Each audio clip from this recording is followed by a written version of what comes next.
Hey Jet Setters, it's Maxine and I'm here with Chris from Another Side Tours and I'm on my first ever Segway tour and we're in beautiful Coronado. It's a gorgeous day and we invite you to come along and roll with us.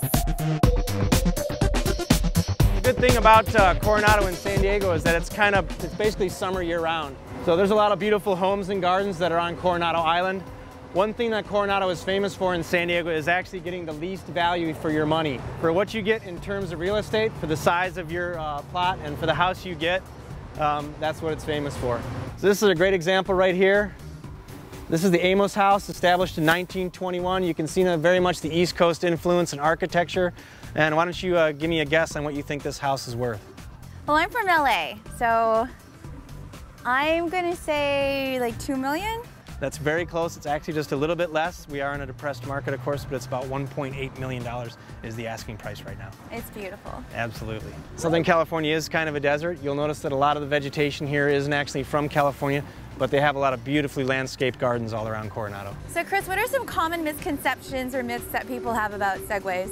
Probably the biggest misconception is that, a Segway is something that's kind of dangerous to be operating in a city. And basically they're very safe and relatively easy to use. You just have to pay attention and be careful where you're going, just like anything else. They kind of fall in that kind of gray area where some people aren't sure if it's a vehicle or if it's a pedestrian or kind of what it is. Segways are treated different in different parts of the world. Some places like San Diego, you're required to ride on the sidewalks. Other areas like San Francisco, you have to ride in the bike path, kind of on the street. Chris, where are we now? We are right in front of the historic Hotel del Coronado. It started construction in 1887, was completed a year later in 1888.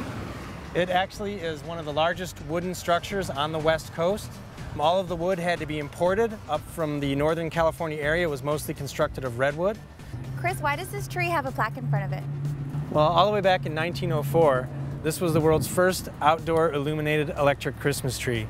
So when they lit this Norfolk pine back in 1904, believe it or not, this tree was only 15 feet tall. Wow. Actually, the Hotel Del was the first hotel to be electrically lit in the world. So this hotel has a lot of history in it. It really does. It also has its own resident ghost, Kate Morgan. And it used to be owned by John D. Spreckels. He owned the entire hotel at one point. The Glorieta Bay was where he used to live, right next door. It's just a lovely place. It is one of the last few remaining styles of California beach architecture. So out on the front side, they have a lot of shops and restaurants where you can have beautiful views of the Pacific Ocean. Back in the day, the historic Hotel Del used to have an archery range, tennis courts, a saltwater swimming pool, and believe it or not, every winter, they have right next to us an ice skating rink. Nice, so you can do shopping and skating right next to the ocean. All in the same day, in style and luxury. Love it. Now what's going on over there? This used to be the private mansion of John D. Spreckels, and he's considered the father of San Diego. He did more to help make San Diego a great port city, a great cosmopolitan city than anybody else in San Diego's history. Again, this used to be his own private home, and after that it was turned into a historic hotel, and it did win the 2010 Most Romantic Hotel.